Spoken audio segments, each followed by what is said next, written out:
for many years. Some of them look like me, some of them look like other things. For hundreds of years, witches have involved themselves with the cosmic battle between good and evil. I am considered to be a good witch. I choose to help others. It's part of my personality. Well, naturally, I was born into a family of witches. Hundreds of years ago, we ruled the earth with our magical crispiness. At one point in time, we were all good in the heart. But of course, this changed over time. Corruption began to influence all of the witches. Oh, God. I'm ashamed to say that the Darwinies were not always a peaceful family. In fact, by the time I reached age 13, everything went haywire.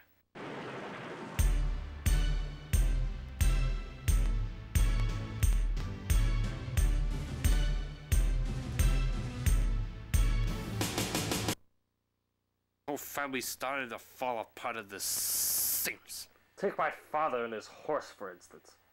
My father was a good man. He had a heart of gold. A heart of gold. But deep down inside there was an evil. A hunger that lurked within him for years and years. The day that this hunger was unleashed was the day that my father gave birth to my sister, Sinclair Scythewood. When Sinclair was born, I was cautious. I was cautious because it was the second time a witch had been produced within the same month in the county of Darnett. And when you look at it that way, you think, is this a mighty coincidence or just true love and its production of cosmic, no, I would say mystic fancy. Sinclair was born with a strange disease of the tongue. As time went on, the tongue manifested its symptoms through large open mouth quandary, until eventually turning Sinclair into a newt. Although humans have retained the senses of sight, hearing, smell, and touch from their evolutionary ancestors, witches on Earth have developed a sixth sense: magnetic field detection. The Earth's magnetic field causes a compass to point to magnetic poles.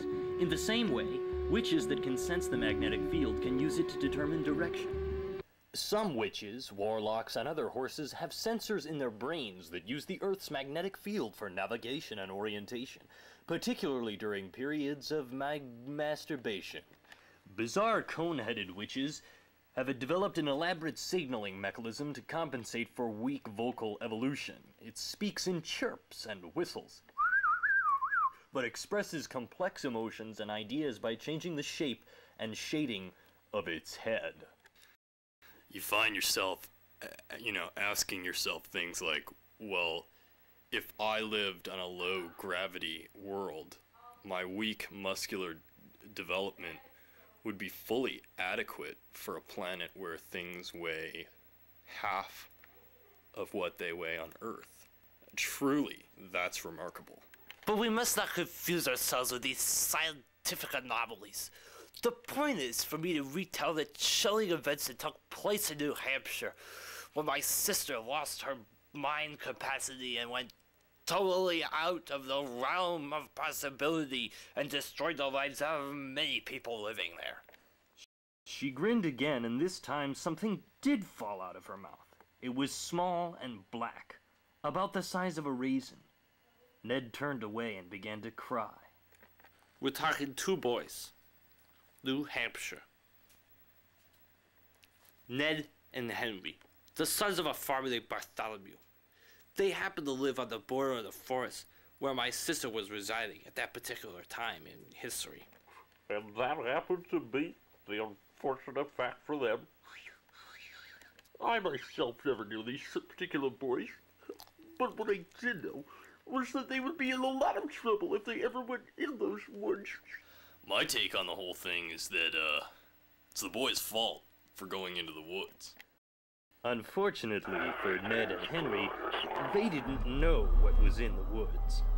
After the three boys were confronted by Sinclair Scythewood in the forest, they went running to the nearby cabin where they found their father Bartholomew dressed in an almond-colored suit. Half of his face had been carved away, and so the boys, not knowing what to do, turned around. The size and span of Earth gets smaller every day. On the particular day in question, it has been calculated that the Earth had gotten 3 times smaller. Here are several photographs of the planet Earth. Zamph! It's when the boys actually entered Sinclair's house where the story begins. For you see, when the boys turned around on the porch, she was waiting for them by the gate. But God was with our Neddy, and he leapt a leaping leap, or some such, and in through the window the young boy was saved.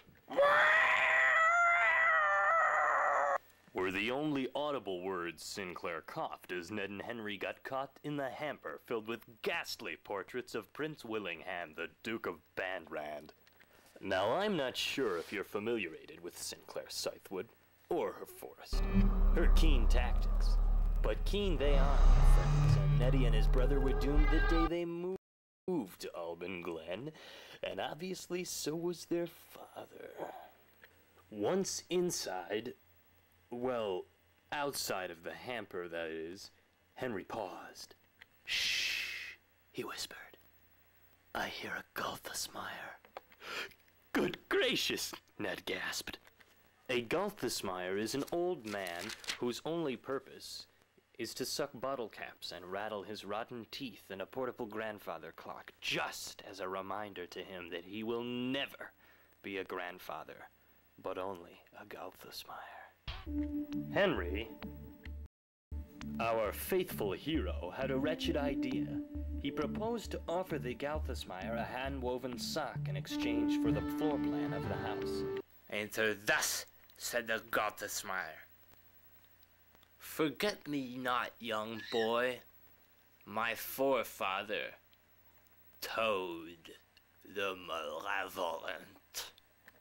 And the earth continued to change its magnificent shape.